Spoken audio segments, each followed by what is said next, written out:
Saratani ya ovari ni saratani inayotokea kwenye ovari, ambazo ni sehemu ya mfumo wa uzazi wa mwanamke. Kuna ovari mbili, ovari ya kushoto na ya kulia, na saratani inaweza kutokea katika mojawapo ya ovari hizo. Sababu za kawaida za saratani ya ovari hazijulikani hasa, lakini mara nyingi huonekana kwa wanawake wa umri wa kati au wazee ambao wana unene kupita kiasi na hawafanyi mazoezi ya kutosha. Mara nyingi saratani za ovari hujitokeza na dalili za tumbo kuvimba au kujisikia tumbo limejaa, kawaida kwa sababu ya mkusanyiko wa maji tumboni. Mara kwa mara wanaweza kuwa na dalili zinazohusiana na hedhi ama kutokwa na damu baada ya kukoma kwa hedhi. Hiyo ni nadra sana. Mara nyingi zinahusishwa na kujisikia tumbo limejaa au ikiwa mtu anachunguzwa kwa sababu nyingine, na kisha saratani ya ovari inatambuliwa. Na njia kuu ya matibabu ya saratani ya ovari ni upasuaji.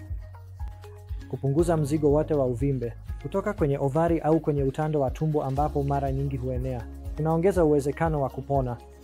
Katika saratani za ovari za hatua ya Eve, upasuaji mara chache unapendekezwa, na matibabu ya kawaida zaidi ni matibabu ya dawa, ambayo kwa kawaida ni mchanganyiko wa chemotherapy au tiba inayolenga. Siku hizi tunawaona wanawake wengi vijana wakipata saratani ya ovari, na hiyo huwa inahusishwa na vinasaba. Kuna vinasaba fulani kama BRCA1 na 2 vikigundulika kuwa na kasoro, vinaongeza uwezekano wa kupata saratani ya matiti pamoja na saratani ya ovari.